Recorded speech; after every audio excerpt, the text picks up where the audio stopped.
Salut la gang, j'espère que vous allez bien. Donc aujourd'hui, petite vidéo pour faire une rapide révision sur le balancement des équations chimiques. Donc on avait commencé ça là, avant Noël. Tu as des exercices à faire durant ton confinement, entre guillemets, là. Donc plan de travail pour la fin de cette semaine et ça va se poursuivre pour la semaine prochaine. Donc, j'avais envie de faire un petit retour avec toi, là, puisque en ligne, c'est pas trop facile à expliquer. Donc, quelques exemples, quelques petites choses à faire et qu'on ne doit pas faire aussi lorsqu'on balance des équations chimiques. Donc, la première chose que j'aimerais te rappeler, c'est vraiment que le balancement des équations chimiques sert à faire respecter la loi de la conservation de la matière, c'est-à-dire que rien ne se perd, rien ne se crée, tout se transforme. Donc, lorsque je prends deux réactifs et qu'il y a à ce moment-là une réaction, une transformation chimique entre ces deux réactifs-là, 2, 3, 4 réactifs-là, et que après la réaction, on retrouve des produits qui sont différents des réactifs, ben il faut savoir qu'il n'y a aucun atome qui est disparu et aucun atome qui est apparu lors de cette transformation chimique-là. Donc, il faut vraiment s'assurer que lorsqu'on écrit une équation chimique, que le nombre d'atomes de chacune des sortes avant la réaction et après la réaction est la même. Donc, je te rappelle toujours là, que je fais l'analogie avec le party. Avant la réaction chimique, tout le monde arrive avec son compagnon dans son couple. Donc, les couples, ce sont des molécules. On fait le party, on s'éclate durant la réaction chimique, donc durant le party, puis on repart après la réaction, après le party, on repart avec des personnes différentes. Donc, on a fait un échange de couple, mais toutes les personnes qui sont arrivées au party, donc tous les atomes qui sont arrivés au party doivent repartir. Donc, il n'y en a pas qui sont apparus, il n'y en a pas qui sont disparus. C'est à ça que sert le balancement d'une équation chimique, donc à faire respecter la loi de la conservation de la matière. Donc, avant de commencer à te démontrer tout ça avec des exemples, il y a certains petits points à faire attention. Donc, le premier, c'est qu'est-ce que tu as le droit de faire quand tu balances des équations chimiques? En fait, il n'y a qu'une seule chose que tu as le droit de faire, c'est-à-dire d'ajouter des coefficients devant les molécules. Les coefficients, c'est la même chose qu'en mathématiques quand tu fais de l'algèbre, donc le chiffre qui est devant la variable, mais c'est la même chose en sciences. Le coefficient, c'est le chiffre qui va être devant la molécule et qui va venir multiplier le nombre de chacun des atomes dans cette molécule-là. Les choses que tu n'as pas le droit de faire, c'est toucher à la molécule, donc la changer complètement, là, si tu avais, je sais pas moi, du CO2, puis que là, toi, tu décides que pour que ton équation soit balancée, tu fais du CO2H, que tu rajoutes un H par rapport dans la molécule. Tu n'as pas le droit de faire ça. Et de changer les indices non plus, tu n'as pas le droit de faire ça. Je reprends encore mon exemple du H2O. Si tu as H2O, ben tu peux pas faire du H2O2, rajouter un petit 2 en indice après le O dans la molécule. Tu n'as pas le droit de faire ça. Tout ce que tu as le droit de faire vraiment, c'est d'ajouter des coefficients. Donc, je vais faire 3 exemples avec toi. Donc, le premier, on a du carbone qui vient réagir avec du dioxygène pour nous donner du dioxyde de carbone.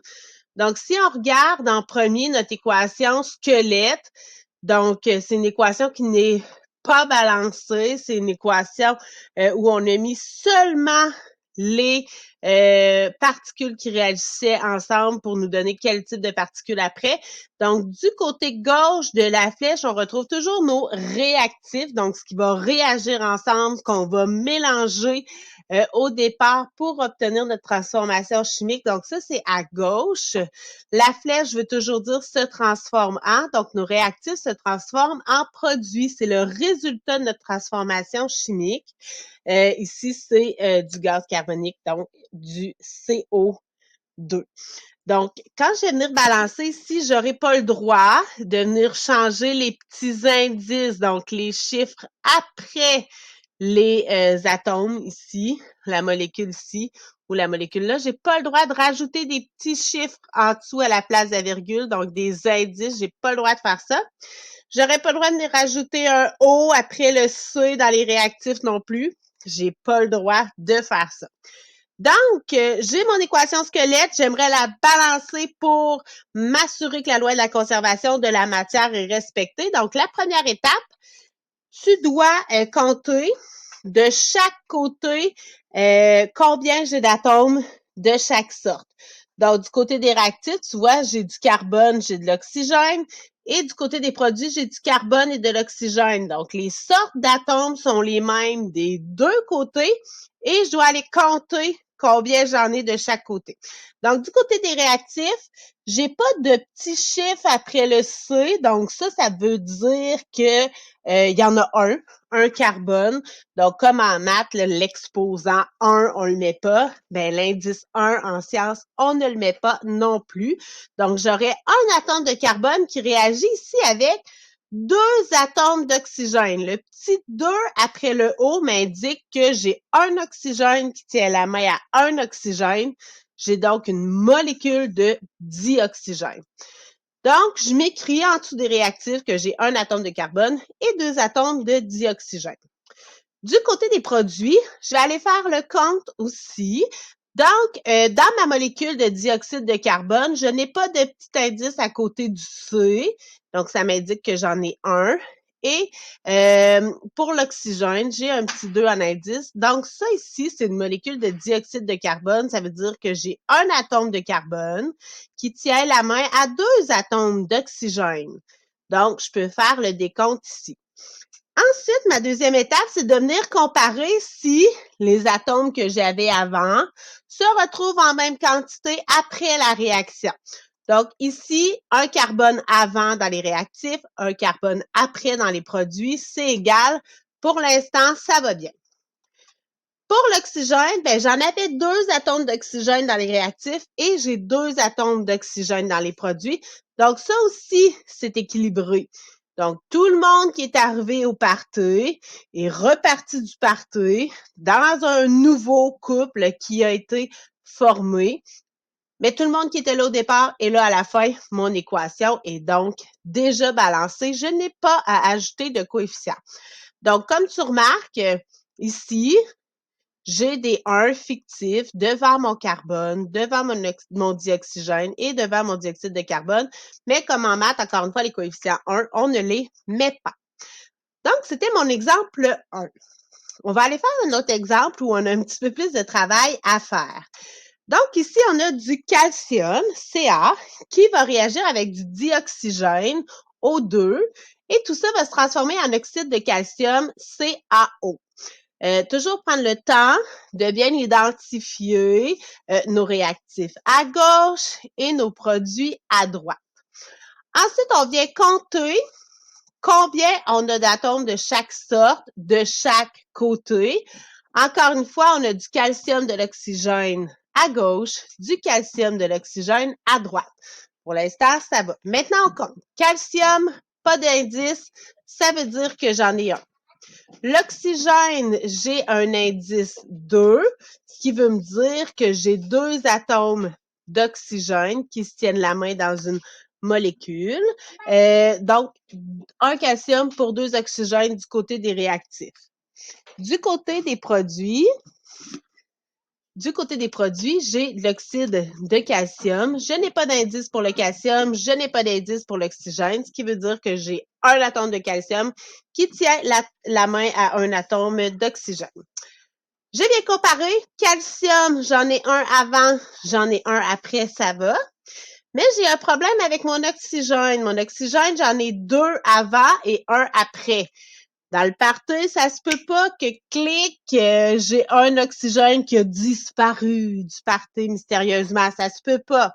Donc, je dois venir équilibrer le tout.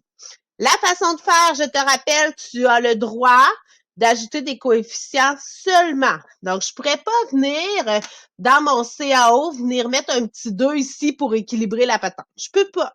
J'ai pas le droit de changer la nature des molécules.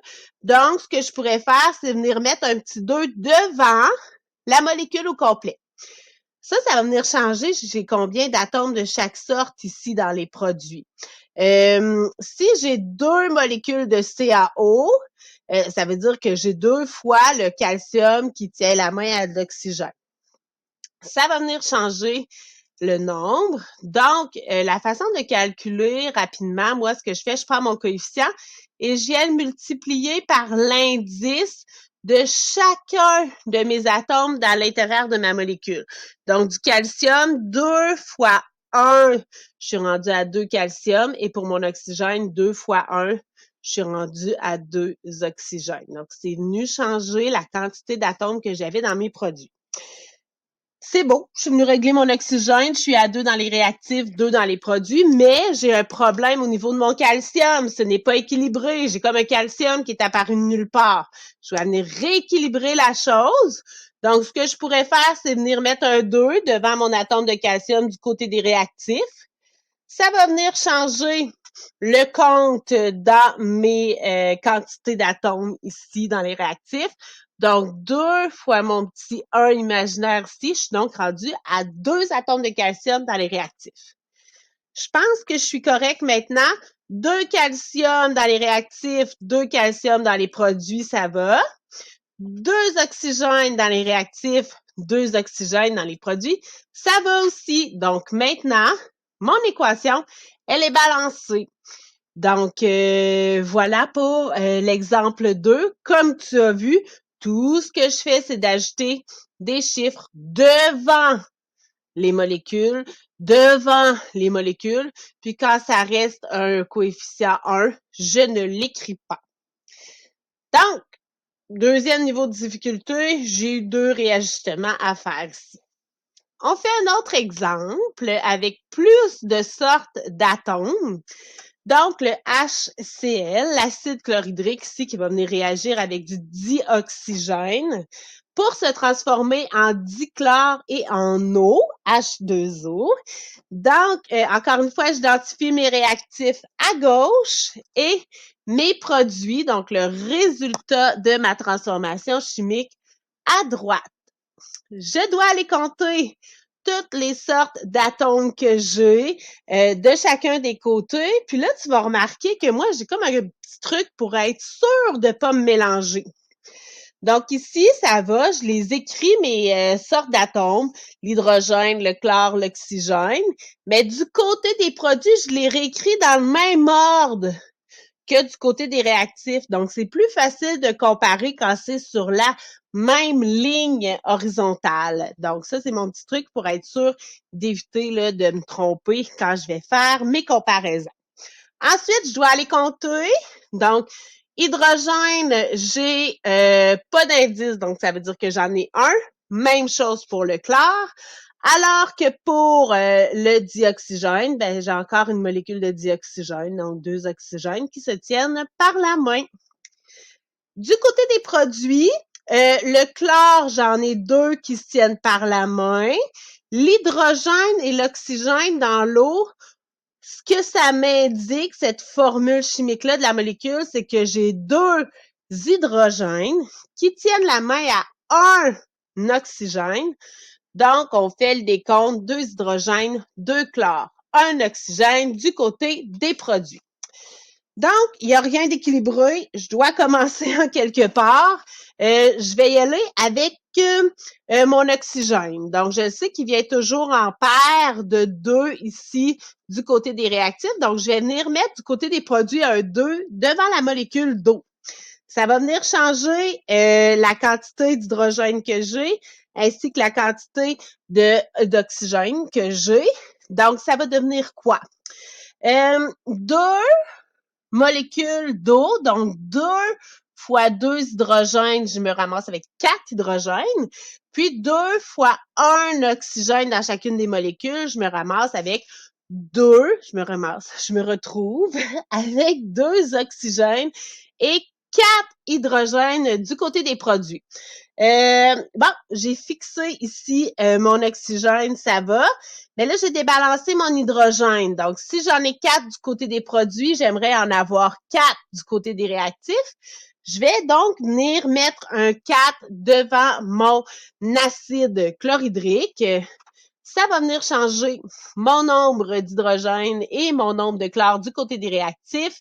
Donc, 4 fois 1, ça va me donner 4 hydrogènes. 4 fois 1, ça va me donner 4 chlore.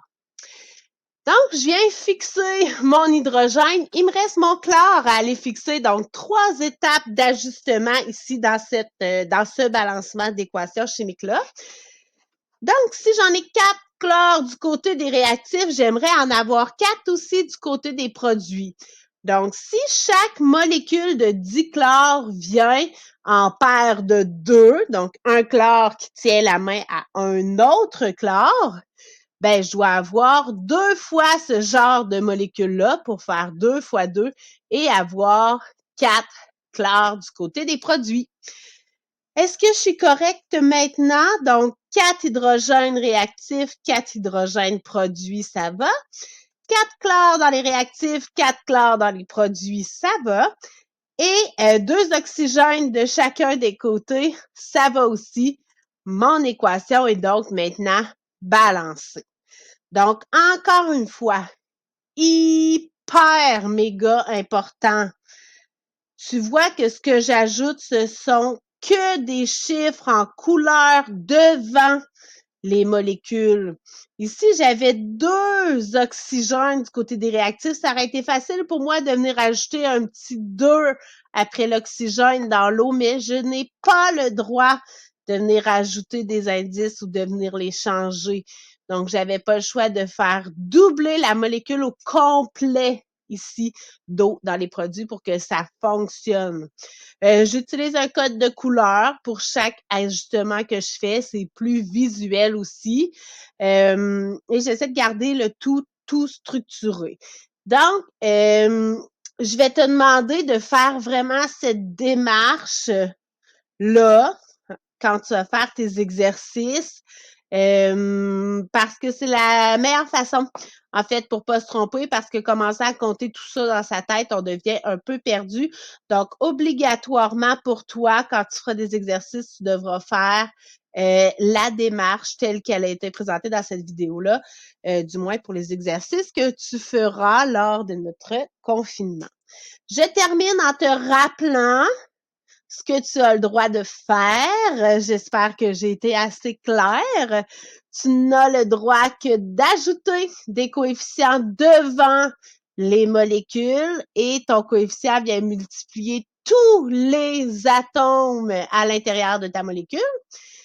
Et tu n'as pas le droit, ça aussi, j'espère que tu l'as bien compris, tu n'as pas le droit de toucher à la molécule, donc tu n'as pas le droit d'ajouter des atomes dans la molécule ou d'en retirer, et tu n'as pas le droit non plus de toucher aux indices à l'intérieur de la molécule. Donc, j'espère que ça t'a replongé un petit peu dans le bain de ton balancement d'équations. N'hésite pas à entrer en communication avec moi là au courant de la semaine. Si jamais tu as des interrogations là-dessus, je serai disponible. Sinon, on se revoit un petit peu plus tard pour la suite des choses. Je te souhaite une bonne fin de journée et amuse-toi bien dans tes exercices de balancement des équations. Bye bye!